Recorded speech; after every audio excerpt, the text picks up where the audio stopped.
Well, happy Tuesday. It is Tuesday, November the 4th in the year 2025, and welcome to another edition of Tuesdays with Tom.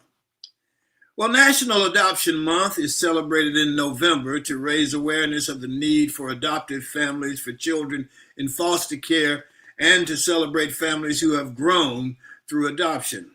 It began as a week in 1976 and was expanded to a month in 1990 with the first presidential proclamation in 1995. This initiative focuses on finding permanent, loving homes for thousands of children and youth. Our G-list guests today are Austin and Jacqueline Chandler, adoptive parents who will join us today to discuss their adoption journey and to give us information how to go about the adoption process. So we look forward to that conversation. Our show today, of course, is brought to you by the consulting firm of Best Girl Inc. So let's hear from Best Girl. Best Girl is a consulting firm that provides customized leadership, access and inclusion, public relations, communications, and organizational consulting services. Clients include Fortune 500 companies, utilities, higher education institutions, small businesses, and associations. Best Girl's team of consultants, led by Joyce Gilly-Gossam, Emily Hedrick, and Sean Jones, partners with business and education clients to promote organizational effectiveness, communication, motivation, and leadership, with always an impact on the bottom line. Best Girl's customized consulting services include strategic planning, corporate communication, executive coaching, fundraising, and economic development. Best Girl continues to customize the solution that fits your needs. So let's go to the round table and talk to Barbara Wallace Edwards and Michael Walker this morning and see what they got going for us. Good morning, Barbara Wallace Edwards. How are you? Good morning, sir. I'm doing well. How are you this morning? I'm doing great. What's happening in your world? Well, Tom, today's election day in many states across the country. I hope people will get out and vote. It's so important, critically important for people to get out and vote. And maybe we'll see some changes in this country. SNAP benefits ended as of October 31st. And there's so many people that are we're afraid that they're going to go hungry. So a lot of churches, a lot of cities are stepping in to fill the gap. And I just saw on social media yesterday where about 200 churches and organizations here in the city of Birmingham area are coming together and setting up food banks and food distribution centers and so forth. And things like Mercy Deliverance Ministries are going a step above, where they have a mobile grocery store that goes into areas where there are no grocery stores.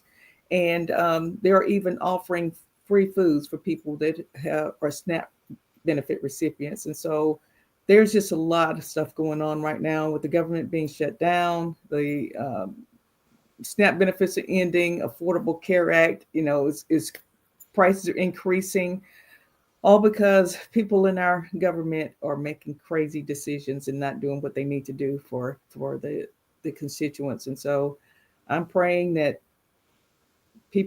hearts will be touched and people will give and make sure that people don't go hungry during this holiday season, especially.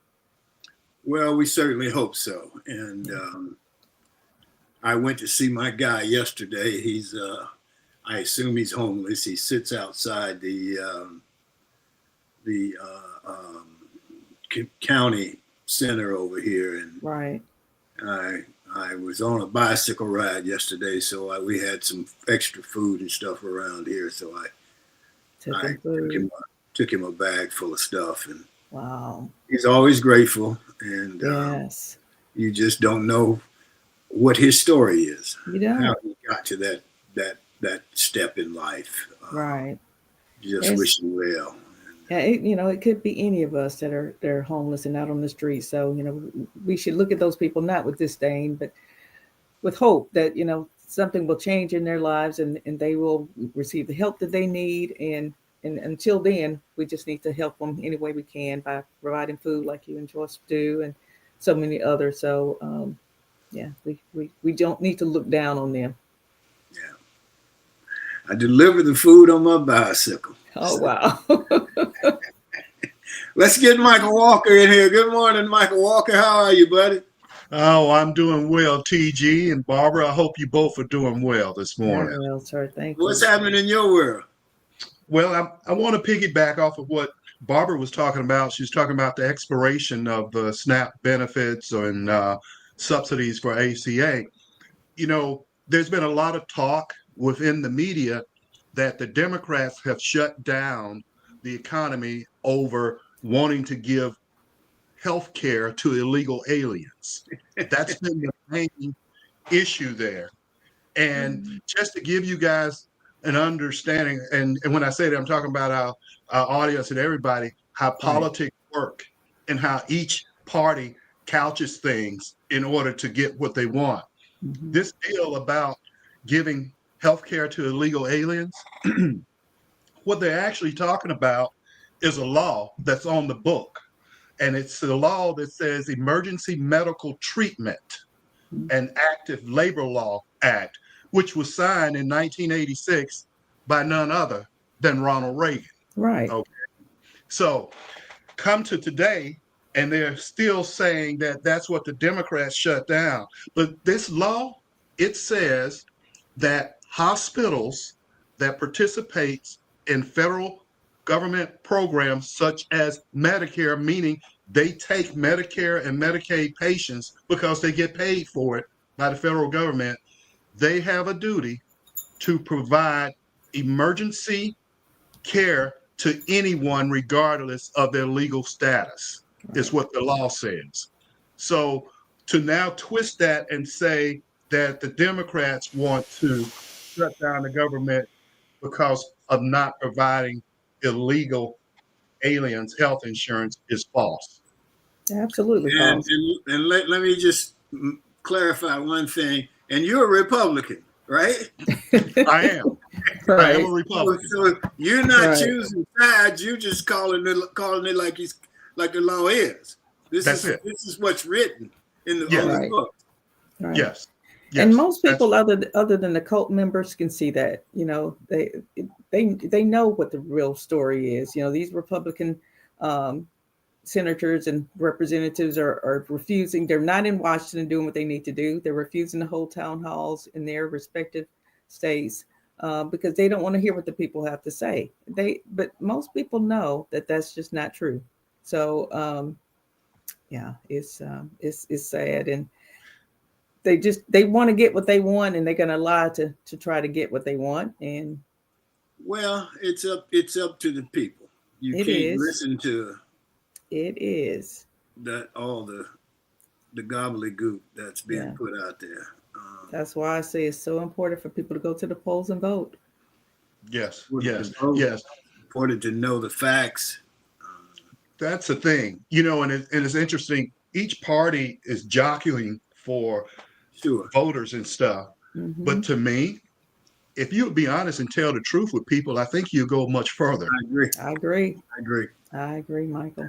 I think you could go much further. Mhm. Yeah. Yeah. On a sad note, this is something that I learned, and you learn something every day. It's sad, but it's something that people need to be aware of. A father and son were killed by hornets in Laos on a holiday. They were Hornets? zip hornets, and they're called Asian giant hornets. And they were zip lining through like a tropical area, Right. and they each were attacked by hornets. They had 100 bites on their bodies, Damn.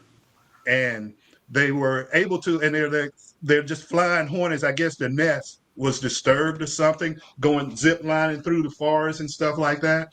And their whole bodies was covered. This doctor said, and so it Wow. seems as though they went into an apoplectic shock, Rock. Oh, from wow. it. Yeah, from doing that. And so you got to be careful, especially when you go into tropical areas and outside of the country. They always tell you to see the travel doctor so you can get your inoculation vaccines. Not saying that would have helped, but a lot of times you get educated on different things to watch out for. Yes. Because Right. our bodies, because of sanitation and what have you may not be the same in other places. Right. We are more subjected to things that they are not. And again, I'm not saying the Hornets would have made a difference, but that's just something that you will be aware. Because I'm sure if they had known about these Hornets, they probably would not have done that. That's all. Exactly. Yeah. Wow. Yeah. Okay. We've got a couple of things in the chat from Joyce, and Joyce very instrumental in getting our G-list guest for us today. So she's coming on the food issue. I keep gift cards for food places in my car and hand them out to those who are unhoused, she says. Yeah, that's great. An emergency room cannot even ask about the residency status of a presenting patient. Yeah, that's true. So the truth, what they say, it'll set you free. Absolutely. Yes, it will. Yes. What else you got, Michael? Well, let's talk about this. The freeze warning is now over on the plane. Thank God. Freeze pop. Huh? After Saturday, the freeze warning should definitely be over. It's over. It's That was thawed out. embarrassing. That game was embarrassing. I wasn't there. I watched parts of it on TV, and I couldn't stand watching the whole thing. But Well, it was really hard to watch from an offensive standpoint, But the thing that could tell me that he was panicking was the fact that he started Ashton Daniels. Okay, we weren't moving, but a lot of that was running the plays that you call. All right. right. That's one thing. But Ashton didn't do anything to lose the game for you. He pulls Ashton, put in Jackson Arnold for 2 series, and after that second series, he took him back out and put Ashton back in. That right there just showed knee-jerk, I'm just trying to save my job now, basically. Trying to get a spark. I mean, that's what he told the announcers, that he was looking for a spark. That hadn't been a spark I'm all saving my job. Right. I was going to say that hadn't been a spark all season, Tom, when Jackson Arnold was in the game. So I don't know what made him think that would give the team a spark. But yeah, I would hope that whomever we get, that they will take a quarterback and try and develop him. And not just put him out there and have him to start playing. Right. And that they will, and that offensively, we will try to go down the field rather than toward the sideline. Because if you throw a pass toward the sideline, they intercept it, it's a pick six. Exactly. You've just destroyed all your momentum. Mm-hmm. If you throw the ball down 40 yards down the field and they intercept it, it's like a punt. Right. You just change field position. Yeah. And hopefully we can get somebody that will go down the field as opposed to off. We don't utilize the whole field. Right. And the other thing I'll tell you is this, and Mitzi called me yesterday, Mitzi Jackson. Yes. My roommate at Auburn, we played together. Mitzi said, I tell you one thing, when Coach Jordan went there, you wasn't jumping off sides. You wasn't doing any holding or any of that because you wasn't going to play. Right. When you jumped outside, you were going dead to that bench, and you might not get off that bench until that game's over and you going in the locker room to take a shower. And that's the way it should be. So there were a lot of things like that I didn't understand. I just, kids jumping off sides and stuff. And so I think there's a lot to fix. Yes. And I will say this, there's one thing I'll say that, and then I want to talk about basketball for a minute, but let's just say that it's coming out that Freeze and Kent Austin, the quarterback's coach, they were hell-bent on Peyton Thorne and then Jackson Arnold. It has been revealed from sources that other coaches on the staff did not want Peyton Thorne, and that Freeze got him anyway. He was being paid 7 figures, and that after the first year, Huh? Thorne Thorne was? was, yes. Thorne was. He was Ooh. getting $1 million. Yeah. Mm. And that after the first year, the coaches, just like all us, said, well, we don't need Peyton Thorne anymore. He and Ken Austin doubled down on Peyton Thorne, even so much so that other coaches wanted Auburn to go and get Cam Ward, and they refused to do so until it was too late. And that's how he ended up at Miami. And then this year he decided to go get Jackson Arnold. And there were people saying, let's not do that. He did it anyway. Right. I don't know if you guys heard the news conference that DJ Jerkin did on yesterday, the interim coach. But he said, one thing we're not going to do is have this, what did he call it, merry-go-round play calling. He said we're going to have one person making the play calls during the game. He said, that was absolutely insane. And so that was good to hear. Yeah. Tom, we talked about that. Somebody make the call on the first down, somebody make it on second, somebody make it on third down. You just like players, you have to get in a rhythm. You have to watch the game and see what's going on. And that's how you adjust your play calling. If I call first down and then, okay, Tom, you do second down. Barbara, you do third down. We're never going to get anything consistent. And damn, the quarterback is hearing my He's voice, so Tom's confused. voice, Right. and Barbara. Well, there was a lot wrong with the offense. The offensive line last week was pathetic. It really was. Whoever that was at right tackle needs to go somewhere else. Yeah. That was horrible. He definitely needs to be benched for the remainder of the season. Horrible exhibition. And I wondered part of that was because they didn't agree with who the quarterback was, but I don't know. Even so, there's no excuse for that. You have a job to do. You need to do the job. Yeah. And so hopefully they'll get better. I don't know. The guy had a decent record when he came.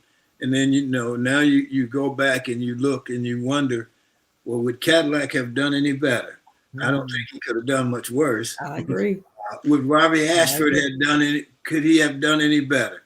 I don't think he would have done any worse. Absolutely. But keep in mind, that was not an open competition. Freeze said it was an open competition this past week.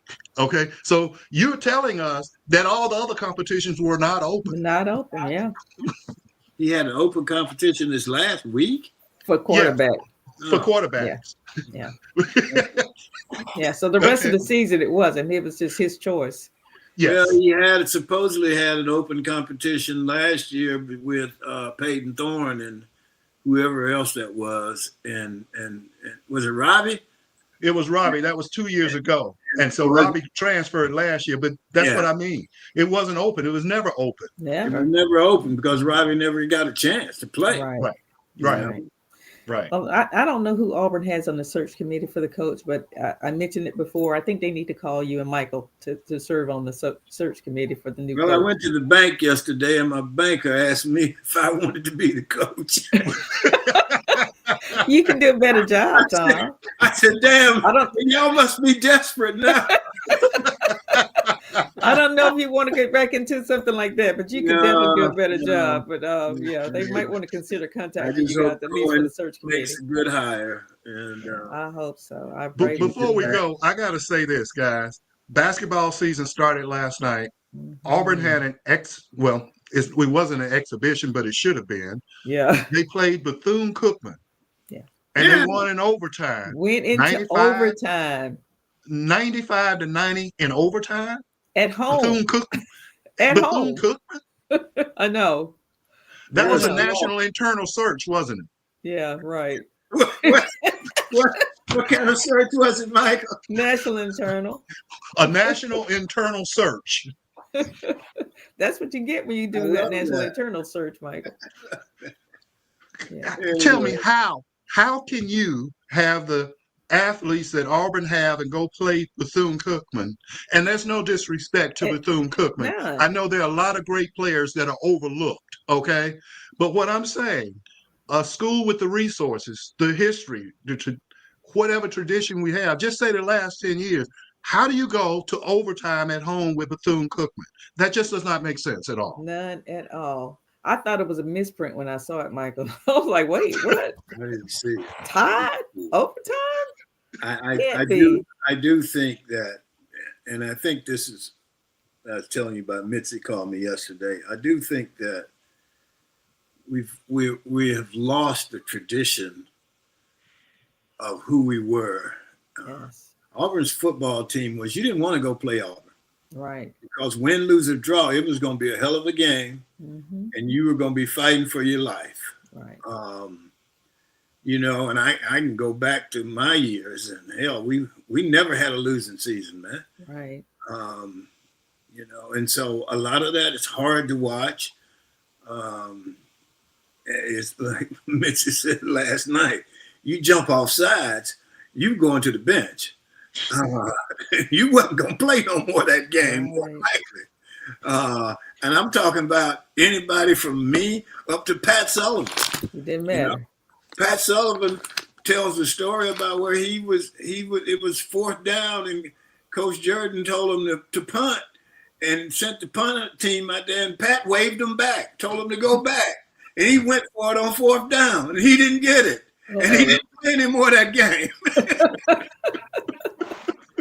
Rightly so. It's just different. It's different. And I wonder how, from year to year, how does the NIL and the transfer portal affect what you're doing? Because from year to year, I mean, you knew this year you had X guy at quarterback, you were grooming Y to be the quarterback of the future, and so on and so forth. And so you knew who you had on your team. And I don't know if if this new system works as well. So maybe it does, maybe it doesn't. So I think it depends on who is in control and who is executing and implementing the plan. I agree. Because what you just said, Tom, also rings a bell in the discussion. According to what the sources say, Freeze and Ken Austin did not want to bring Cam Ward in or somebody like that to upset what they thought was a young and talented quarterback room, Walker White, Hank Brown, and then Thorne. Okay. So what do you do this year? You went all out to get Deuce Knight, who's a 5-star quarterback that everybody in the country wanted him. So you didn't think bringing Jackson Arnold would do something to a young, talented quarterback named Deuce Knight? See, it just doesn't make sense. You talk out of both sides of your mouth. Right. Well, and I don't know. We have a history of not developing quarterbacks. Right. So hopefully, who knows? Hopefully Deuce won't leave, but we'll see. Anyway, so anything else from you guys? Well, let's go to Sean then. Sean, you got a minute for us? Let's see what Sean's got. Good morning to everyone joining in with us. My name is Shantia Jones, and today I have more than a minute. Today in 2008 marks the day when Senator Barack Obama of Illinois defeats Senator John McCain of Arizona to become the 44th U.S. president and the first African American elected to the White House. The 47-year-old Democrat garnered 365 electoral votes and nearly 53% of the popular vote, while his 72-year-old Republican challenger captured 173 electoral votes and more than 45% of the popular vote. During the general election campaign, as in the preliminaries, Obama's team worked to build a following at the grassroots level and use what his supporters viewed as the candidate's natural charisma, unique life story, and inspiring message of hope in changing to draw large crowds to his public appearances, both in the United States and on a campaign trip abroad.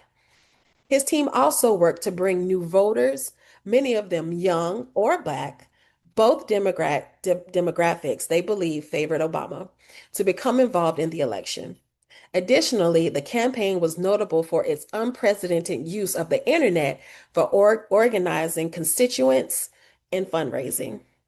According to the Washington Post, 3 million donors made a total of 6.5 million donations online, adding up to more than $500 million. Of those 6.5 million donations, 6 million were in increments of $100 or less.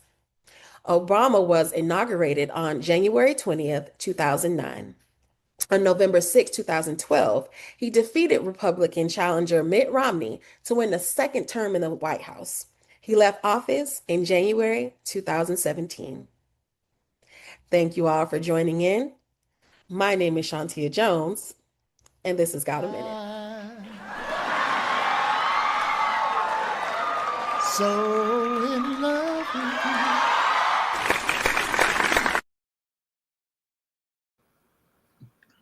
That's cool. That's good. That's really cool. So let's go to our G list here. Hollywood has the A list, and here on Tuesdays with Tom, we have the G list. And our G list guests today are Austin and Jacqueline Chandler, adoptive parents who will discuss and to tell their personal story of the adoption journey. Austin is from Vestavia Hills, Alabama. That's right there in Birmingham. He graduated from Auburn in civil engineering, went on to work for Brasfield and Gorey, and they're healthcare medical doing project management. Jacqueline is from Gunnersville, Alabama, and she received her degree also from Auburn in economics. She spent the first part of her career in local and regional economic development before joining Brasfield and Gorey to do extra governmental affairs.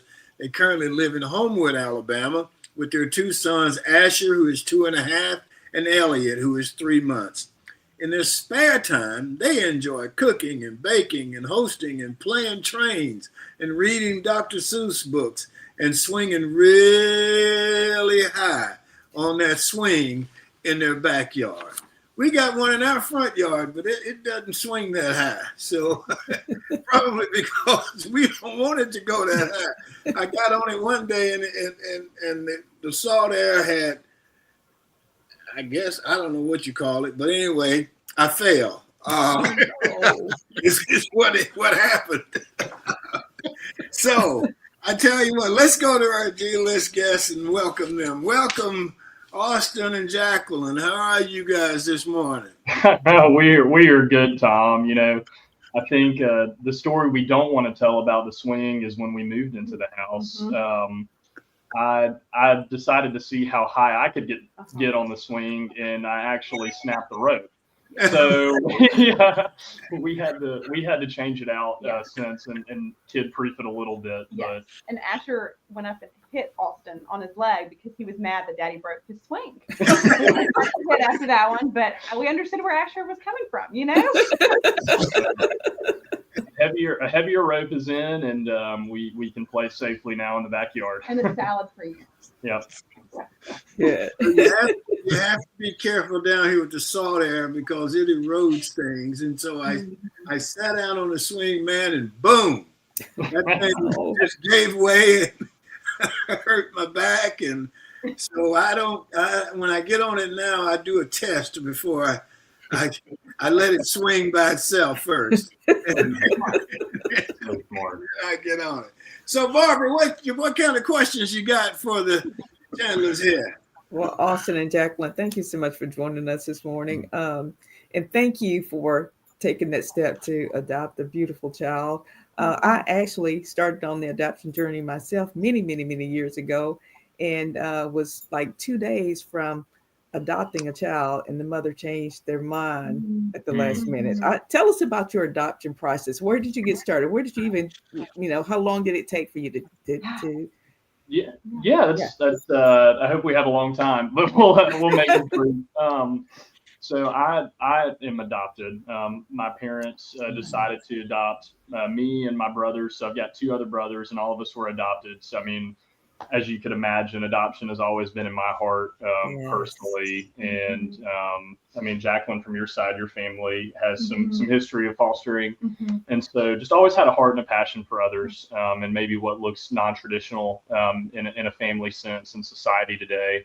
And so really when Jacqueline and I were at Auburn, just through conversations as we were dating and were engaged, our experiences at Auburn really led us to have those conversations when we were engaged and we're young and married of really thinking about others before ourselves. Yeah. And to come into that, I think that, we graduated Auburn. There's this concept that everybody gets married at 22 and you have a family and it looks a certain way. You get work in corporate America. And I think while it's funny that we look a lot like that, I think we felt called to not make that our aim and felt called to give God our first fruits and to look different and be willing to do something that's uncomfortable when we could have chosen a life that looks, really successful and comfortable and very comfortable. Yeah. Age 21, 22, God was like, that's not going to be y'all. Right. And so, I mean, we were engaged and I remember telling Austin after church service, I was like, I feel really called to adopt our first child. And I actually feel really called our 30-year marriage, which at the time for me, I just didn't hear from guys like that. And so I was like, tell me, but I just feel like I need to tell you that. You still want to marry me after I'm the Lord? Let me know. And so fast forward, it was our 30-year marriage, and Roe v. Wade got overturned on a Friday. And we had a really hard weekend with that because it was like some people were thrilled that it was overturned, obviously to save lives, but people weren't talking about the birth moms. Like, I don't think anybody goes to get an abortion for fun or because they're in a good spot. It's a hard decision. And we were like, we need to care for children and mothers. And I think we're called to care for both. And that happened on a Friday. On a Sunday, Austin was like, we are called to adopt now. And I was like, oh, it's our 30-year marriage. This was in June. We had just celebrated our 30-year anniversary in May. And with that said, we really felt called to find an agency that helped birth moms as much as they helped adoptive families and adoptive kids, and found a great agency through Agape. Yeah. So we found Agape and started in 2022, kind of that summer, and went live kind of after Christmas, through the home study process. And a few months later, there's a whole story, but eventually, in March, we're connected with our birth mom and our beautiful son. Yeah. Wow. And I will say that the month between August and December, the agency we chose, Agape, so their first mission is actually to help birth moms keep their kids. And so moms reach out to them that are in crisis or just need help paying rent, need help finding a job, and they help resource moms to make a parenting plan. And so they actually will spend a mom's full pregnancy trying to equip her, support her to where she feels confident in a parenting plan. And then at the beginning of their third trimester, if a mom's still really not confident, they have a small set of families that share their mission and their calling of supporting birth moms that are willing to adopt. And so we were a set of about 12 families that said, hey, we're here to support birth moms. But we are also willing to open our home to adopt. And that was really important to us because I don't think that you could have a very healthy adoption story without caring for the birth mom as much as you do for your child and yourselves. Exactly. Yeah. That's beautiful. Thank you. Michael? Well, yes. And you may have said this, and if I didn't hear it, forgive me. How old was your son when you made the decision to adopt him? And then go ahead and answer that and tell me about that, and then I'll have a follow-up question. Yeah, it was great. So typically with our agency, they would pair us with a birth mom for adopting a child at birth. That was not our story, though. It was a normal day like this. It was a Wednesday. It was a Tuesday. It was a Wednesday, and we were both at work, and we got a text from our social worker that asked us to call us right now. Hey, we need to talk ASAP. Jacqueline, I think, was hosting some consultants in from out of the state, and I was who think they're very important and need all your attention. Yep. And I was at work, and we asked, hey, can we chat after work? And she said, no, we need to talk immediately. And so we dropped everything that we did, hopped on a three-way phone conversation, and she shared with us that there was a birth mom at a local hospital here in Birmingham who had had an unexpected early birth at 32 weeks and gave birth to a son who was healthy, had a little bit of a traumatic birth, but overall the mom ended up being healthy. The son was healthy. Asher was healthy, and said, hey, the mom wants to make an adoption plan. Got in touch with the social worker at the hospital. The reason that the hospital knew about Agape was a cool story too. So the social worker that ended up being with our birth mom, she was actually helping another mom that was making a parenting plan get prenatal care at the hospital. Yeah. And so they view our agency through helping moms care for their children and make a parenting plan. And so they called but they told us, they were like, hey, this is super high risk. They were like, we don't know this mom. She might change her mind tomorrow. And one of the common things they shared with us is when a mom does make an adoption plan, a lot of the stress is relieved from her. Right. Then allows her to think clearly. And then oftentimes they'll go back, and Barbara, I'm so sorry in your case, but the moms go back and change their mind. And so as they called us, they were like, hey, we're calling you, we're telling you this, but they were like, she could change her mind in 10 minutes or in 10 hours or 10 days, and y'all are going to have to just be okay. And we were like, great. We didn't have a kid yesterday. If we don't have a kid tomorrow, but we can give this mom just relief from her stress to make the best decision for her and her child. We're in. And so we did profile books. And so in the profile book, there's a letter to birth moms. There's pictures about us. We kind of just share some information about who we are, and said they were taking books. So after we got off the phone with our social worker, they took some books to our birth mom, and she chose us. And at 6 o'clock, they said, can you come to the hospital? And so Asher was, I guess, 12 hours old at that point when we got to meet him. Wow. It was really sweet. Our birth mom waited to hold Asher until we were there. And actually, she was going to let us hold him first. We were like, I think you need to hold him first. Yes. But it was a really special experience, and we got to name him with her. Yeah, it was really special. Great. Yeah. Wow. Yeah, And how's the relationship with the birth mom now? Is that continuing, or how do you guys manage that? Yeah, so we really believe in open adoptions. There's been there historically has not been a lot of data on adoption and adoptive families. One, it's a relatively newer thing, especially transracial adoption. But 80s, 90s, 2000s have gone on. We finally have some data on how does open adoption versus closed adoption affect people, and really families in the long run. And so we're very for open adoptions. And so it was an open adoption. We met the birth mom. We stay in contact with her.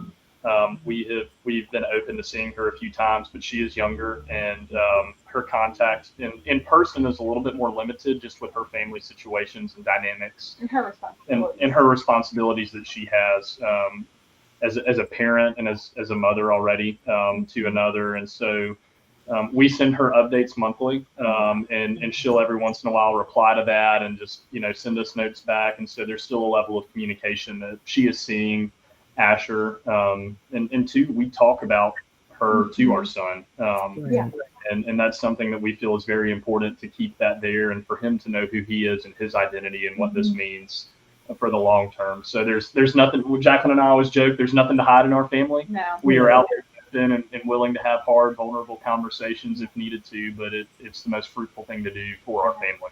Yeah, and I think our hope is that we stay in touch with her. I know that Asher's going to have questions that are not ours to answer. They're hers. Right. And hope to preserve a relationship for her and for him. And she is wonderful. I mean, we have just the highest level of respect for her. I mean, we just are truly amazed by her, and are always on her team, and hope that relationship grows with time. But, we all have circumstances in our life that kind of dictate what we're able to do and not able to do. So we're just here to support her as she's ready and grows. So you guys don't have any, I don't know if fear is the right word, but fear that one day she's going to say, hey, I want my son back. You don't have that. Yeah.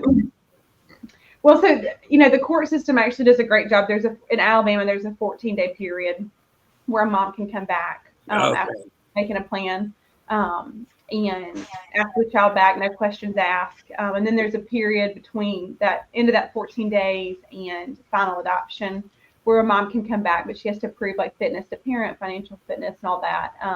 But his adoption is finalized. And so he is ours. Yeah, and I'll speak into that too, Tom, and that's a great question and something that we've thought about. But when we made that adoption plan with her, with the birth mom, there was such a level of confidence that she had and that we had too. Yeah. We knew that she had confidence in us, and you could see it. I mean, you could see it in her eyes. You could tell by her body language and her demeanor, the level of confidence that she had in us.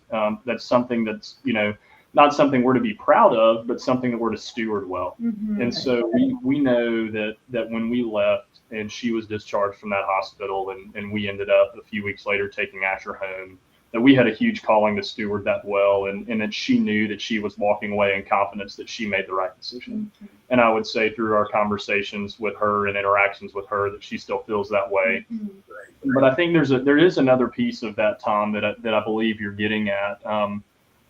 That doesn't mean that situations and stories later down the road aren't going to be hard. You know, we don't know and understand all of the questions that our son is going to ask us. We don't understand the situations that he's going to want to understand and where his mind is going to wander and what he's going to believe. And that's something that I'd say we're equipped for as best as we can be, but we know we can't be fully equipped. Yeah. We're going to fail in that. We're going to fail in some of those conversations down the road. What's important is that we love him and her the best that we can. Yeah. Put our pride and selfishness aside to know that we can't be an answer for every question, that we can't fully give Asher maybe everything that he might be looking for in those times when he starts to wonder, but give him the best opportunity and give her the best opportunity while protecting her as well. Yeah, and I will say, I think our agency did a great job of, we started our parenting journey, and as we walked through our home city process, the ability to do a transracial adoption, we spent a lot of time talking about reading books, reading studies, and that set the foundation for us. We were never going to be everything Asher needed. Asher's always going to need his Uncle Kobe and Uncle Jew, who took him to his first haircut at a black barber. And so we had to build this support system for Asher that was not all us. And I think that's a part of Asher's story. He has another mom that gave him life and loved him so dearly and still loves him dearly. And so we had to put our fear aside from the very beginning of we're never going to be everything to him. And so our job now is to make a deep emotional connection and walk through that with him. And we hope that if he does say, I want to spend more time with my mom, we hope that he invites us into that and we can be a part of that with him. Not something that he has to do without us. Separately, right. And so I think that's what we're focused on. And so could there be fear? Yes, but I think there's fear if it lives there if you let it and if you want to be everything. And I think we have stepped back and said we're never going to be everything to Asher. We're going to give him our best and our love and create an emotional connection that we hope that he honors and that we're able to walk through all of this with him, knowing that we're there for his best interest, not our emotional needs. And I think the most important part of that is the love and transparency. You've given him that, and that opens the door to everything. So, like you said, there's nothing to hide there. And I think that really helps when it's hidden from the child and they don't know until they're 14, 15 years old, they're adopted, and then they, try to go back and search. Even older. Yeah, exactly. Older. There's a TV show that comes on about adoption that generally most of these adoptions occur when the parents were teenagers. Right. And, so it was not an optimal situation, I guess. Yeah. So, and then they go and find the parents and stuff. And yeah. I sit there and watch it, and Joyce asked me why I got tears coming out my eyes. It's just a heck of a thing, man. It just really is. Yes. Yeah, and I'm sure we have lots of hard conversations ahead of us and moments, but we love her and we love him, and I think that's really all that matters. That's very good. Yeah. Michael? Couple things. Is there an optimal age that parents should be or that they look for in a parent when they're adopting an infant? Do they look at a age range or anything like that for the parents? Yeah, so it varies on what agency you go through, and whether you do our agency was state of Alabama only. You can do national adoptions, you can do international adoptions, and all that varies. For our agency specifically, they ask that you be 25, I think, and married for 3 years. Yeah. If you're married. Yeah. So they definitely wanted, we chose a private agency that definitely wanted a family that, they felt comfortable with, that was stable, that was a good decision for the family. And that's one of the things that we loved about our agency is they were not doing adoptions just to place babies and be a for-profit center. And that is out there, and they're, the Lord intends everything for his good, and there's purpose and meaning behind that. But we really loved our agency because it prepared us maybe more for the event and prepared us as parents more than anything. And you know, the part two, Michael, to your question is have kids young because they take some energy when they want dad this morning. Asher wanted daddy to jump in the bed and go around to jump out of the bed, and so I'm thankful that I'm a little bit younger. That's the personal opinion and preference, but I would say just as you can imagine anyone having a child, there's a level that, you know, I think the Lord requires of stewardship where, you know, you need to be at a specific time and age to do that well and have a community around you to support you, whatever that looks like. Obviously, you know, being married and connected with your spouse is such a great gift, but there are single parents that decide to adopt, and they rely on the community and the support of those around them to help, you know, foster that you know, that adoption process and make sure that it works for them and what their needs are. And so that's definitely something not to take light of, the community support that you need around you to be able to do something like that. Yeah. Well, go ahead, Tom. Well, I was just, Austin, you were adopted, you said, did you know your birth parents? Did you look for your birth parents? How does that work? So I had a closed adoption, and that's something that I have definitely thought about a lot. I do not know who my birth parents are. I know that my birth mom was a teenager, kind of what you were alluding to earlier. A lot of times these adoptions take place when a mom is not in the best level of maturity and in a situation that just, you know, the odds are stacked against her. You know, that's something that I'm going to have to answer to one day with Asher of, you know, am I going to go seek that? And I've thought a lot about that recently. I don't necessarily, deep down, just being honest with you, have a true desire to know right now, or have always been curious. I felt really confident in who I am, and I feel like my adoptive parents gave me the best foot forward in being confident in who Austin Chandler is, to where there's maybe not a gap there. But that's a question I'm going to have to answer to, especially to Asher one day when he says, "Hey, Daddy, I know you're adopted. I know my birth mom and birth story. What about you?" I don't know if I have a good answer to that yet, to be honest with you. But I do know that is something that I'm going to have to answer to one day, and I've got to do a little work in that. Okay. Yeah, and it is interesting because when Austin was adopted, all the adoptions were closed for the most part. Like an open adoption was very rare.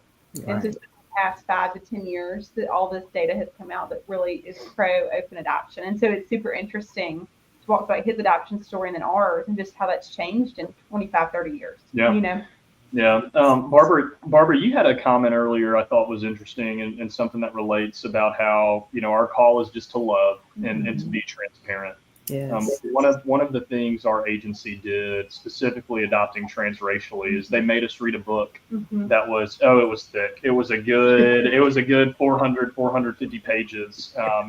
Really, it was 20 stories of transracial adoptions, from all aspects. You know, they've done, you know, these kids were now 25, 30, 35 years old, and just telling their own story of their transracial adoption and walked through 20 different stories. And at the end of the book kind of gave the empirical data, right? Like, here are the true hard facts of what transracial adoption has looked like in America. When did it get started? What are the statistics behind it? Where are we going as a country, specifically in the United States with transracial adoptions? And just to be quite frank with you, a lot of those transracial adoptions are white families adopting Black kids. Right. What do you do with that? There are two sides to that argument. Is it a good thing? Is it a bad thing? And after reading that book, the message that author wanted to get across was, it is a hard thing to carry in a hard weight. However, your job as a parent is to love that child and to be transparent with them of what you are doing, what you're doing, knowing you cannot fill every void that they have. Yeah. And so I would add that to incorporate their culture. So like, how are we going to, especially in Birmingham, there's so many predominantly Black businesses and restaurants and barbers and parks. And so our agency required us to put together a plan of like, what parks are we going to go to where there are more people like Asher than us?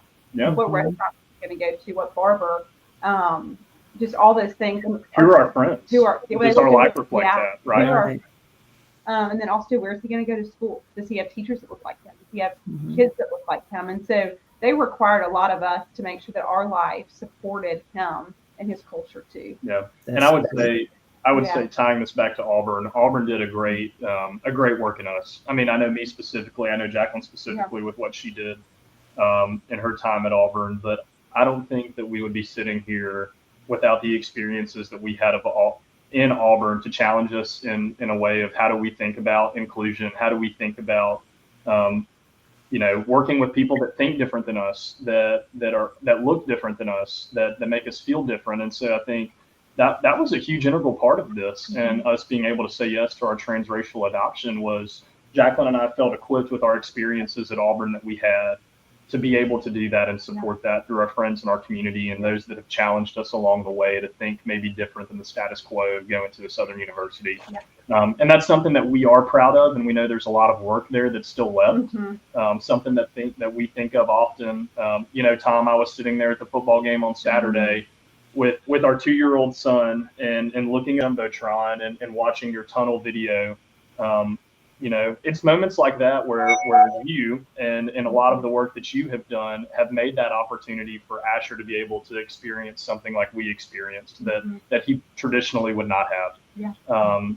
It gave me chills. It gave me chills to hear your voice. And for me to be able to tell him that story later of his first football game, Tom Gossam got to, usher out the team, win or loss regardless. It's the spirit of which that happened and what that's meant for us in our story, in our adoption story, and what that potentially could mean for him one day too.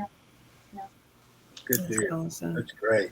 So when they told you come down here right away, and you guys jumped on the freeway and you went down there, and I'm just curious, did you know that Asher was a black baby? Yes, we did. Okay.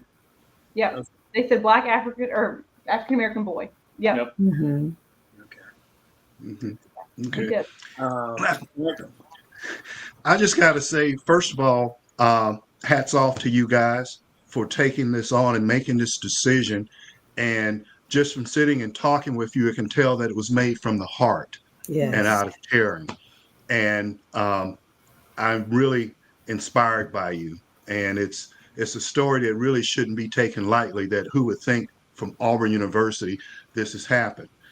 But on the flip side, and I've got to ask you this question because it's a question that most parents have to have with their kids, especially African-American parents.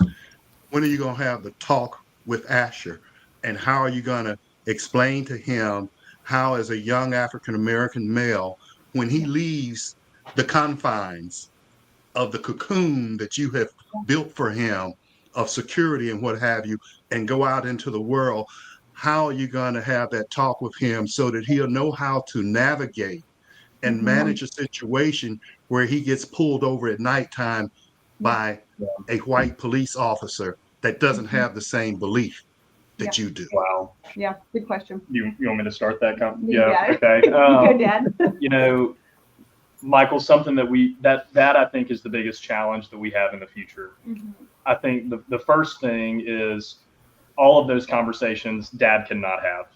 And we have to make sure that we have a support system, which we do, thankfully, have some wonderful friends who we trust and love, that they know their mission in Asher's life is to help support and have some of those conversations.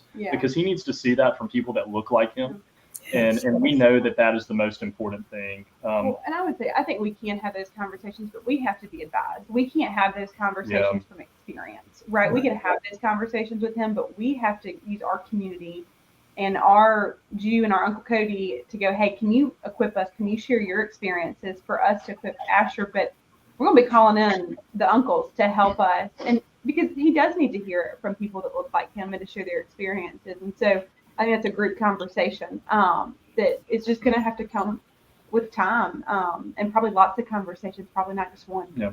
And I think too, we see glimmers of hope of what the future looks like. Michael, my hope and prayer is that by the time Asher is 16 and driving, that he doesn't have to think about having a white officer pull him over that doesn't have a viewpoint that we have and has a different conversation. And I know we have a long way ahead, and we're swimming upstream in that in society today, where we can treat each other with equality and justice.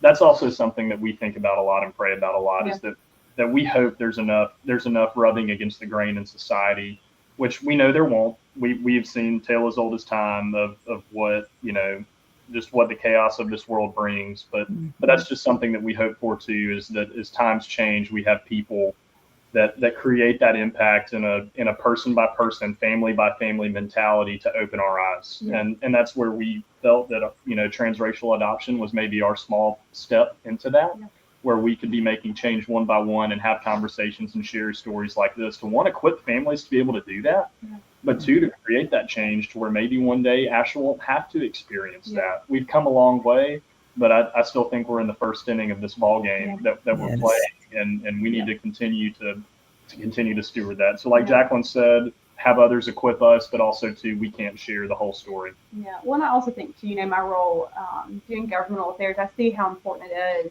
to elect your sheriffs and elect your mayors and have leadership that's mindful of these things and lead from a place of inclusion. And so, we take a big responsibility of being involved in our community. And, while we can do Homewood and Birmingham, we can't change the world, but I think we also serve a God who multiplies efforts. And so what small things we can do in our own community to ensure we have good leadership in Homewood, that's where we can start. But I think investing in your community and in leaders and in elections, like you said, today is an election day, those things matter and votes matter. And supporting your city and county civic leadership is really important to make those changes. So. Thank you. I think, my dad had the conversation with me. Yeah. He had the conversation with me primarily because I was going to John Carroll High School. Yeah. And it was predominantly white. And then my dad used to get off on the white girls would be calling me at night at home. my dad said, "Wasn't that a white girl on the phone?" Because my dad had a hard time. I mean, my dad was from Wetumpka, Alabama. And it was a different thing for him. But my mom insisted that we go to Catholic schools because she had gone to Catholic schools. And so it was just a thing where my dad had to do more adjusting than my mom, and probably more adjusting than me. But he was very careful about where I went, what I did, and so on and so forth. And when Dixon, our son, started driving, I had that same conversation with him. And not just because of his ethnicity, but because you just got to be careful anyway. And, that's right. You're out here driving a car and you're 17 years old and you just got to be careful. So it's an interesting thing, but I'm proud of you guys. And I was proud of you, Jacqueline, when you became the SGA president. Yes. I remember that. I remember that as well. I didn't know you, Austin, at the time. Right. But, you guys, it's great what you're doing. Thank you. Well, and I think just closing thought and maybe a story that Austin can share. I think we often hear from adoptions like, y'all, you bless that child, you save that child. And I think one thing we always say is that we needed adoption as much as Asher did. Adoption brought us so much freedom to save us from ourselves, to be a part of something bigger than ourselves. And to be candid, having his birth mom put confidence in us as parents when we did not even know how to change a diaper that NICU nurses had to teach us. But she gave us the freedom. And so, I think we are so thankful Asher's ours, but man, he's changed our life. And he has made us who we are. And we needed adoption as much as he did. Tying this into what y'all talked about kind of in the opening segment that Jacqueline reminded me of, talking about SNAP benefits ending. It's a story about maybe 5 or 6 months ago. It was a Friday. Jacqueline was as pregnant as could be. We had just gotten off of work, and she just said, "Y'all get out of the house. You and Asher go. I gotta lay on the couch. I needed just time." And so I took Asher to go get some pizza. We do Pizza Friday as a family, and he knows that. He gets really excited about Pizza Friday. So I took him to the Mellow Mushroom in downtown, and when we walked in, he saw this big cookie. That he really wanted this cookie, and we love Cookie Monster and cookies. We love cookies, and so I said, "Buddy, we'll get a cookie when we get done if you eat your pizza." And so there's a Chick-fil-A across the street. And I was like, buddy, let's go to the Chick-fil-A because the Lord has ordained that cookie across the street. We're gonna go to get that chocolate chip cookie. So it was a Friday around 6 o'clock, and we had gone in. I got an ice cream cone. Asher got a cookie, and as we were sitting in there, kind of a mix of medical field and some families in there, being in downtown Birmingham near UAB, and this homeless man walks in. And you could tell the place, the attitude, the aura that was in that dining room just dropped. Yeah. Everybody's eyes on him, right? No backs turned to him to make sure everybody can see what he was doing. I mean, just fear in people, right? Jacqueline and I lived in downtown Birmingham, and so we had gotten a little accustomed to what that meant for us. We lived in the middle of the city, and we knew that, we just had a little bit of a different attitude about it, maybe. Just being around it a little more culturally, and with just our transracial adoption story, the whole place wasn't talking. And Asher looked at him and said, "Daddy, what's his name?" And I was like, "Okay, son, no, we're good, like it's fine." And he was like, "No, Daddy, what is his name?" And I was like, "Okay," just heart torn a little bit. And run the book, the prayer we've been praying. Yeah, we've been saying this prayer at night of just turn your necks towards the poor, and that just kind of was in my mind. And so our 2-year-old marched on over when, everybody was looking at us now in this Chick-fil-A in downtown Birmingham, and went up to the gentleman and asked him what his name was. And I was like, okay, well, let me go and follow.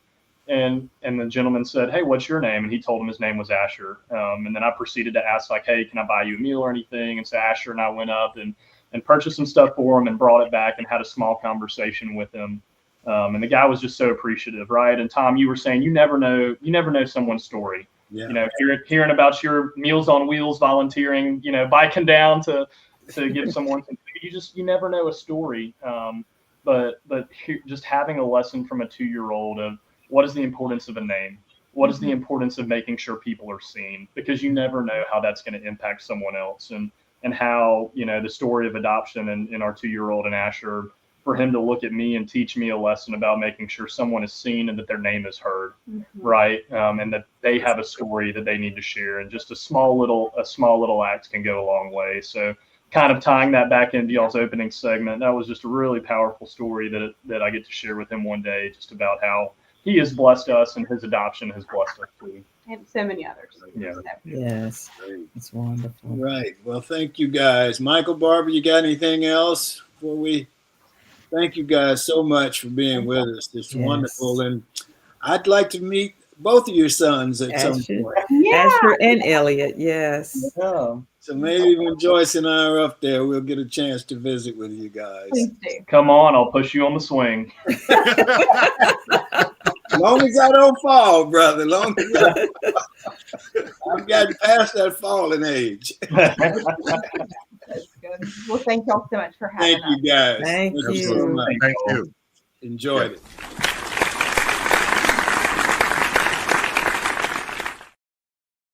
So my closing comment for today, or as I see it, well, it finally happened. Auburn football coach Hugh Freeze was fired this past weekend after posting what looks like another losing season. Do I think he should have been fired? I have mixed feelings or emotions about that. I thought the product put on the field last week was a poor replica of what a good team looks like. The quarterback issue was major. Neither the starter nor his replacement this last weekend set the world on fire, In my opinion, quarterback was our major problem. I'll pose this question. Was Hugh Freeze caught up in the new wave of college football? The NIL and transfer portal version of today's college football. Is the lack of stability from year to year a problem for many of today's coaches? It seems coaches who have done well in the past seems to have the most trouble doing well in today's games. Who knows? I'll say this, the penalties for jumping off sides, holding, and other silly penalties were not tolerated in my day. You'd be sitting on the bench and wondering if you were ever going to play again. You jump off sides and you're going straight to the bench with no other further conversation. The coaches back in my day did not play those games. I guess we'll have to see how things continue to play out over time. I wish good thing for the players, but quit giving the other teams an advantage by committing silly penalties. And that's our show for today. We want to thank the audience. We appreciate you. We want to thank our G-list guests, Austin and Jacqueline. We want to thank our sponsor, Best Girl Inc. Thanks again to the TWT team, Barbara, Sean, Emily, Michael, and Joyce. And as always, thanks to our audience. And that's it for this November the 4th in the year 2025. Remember, a day without a smile is a day wasted. Enjoy yourself. Make every day count. Stay safe. Blessings and peace.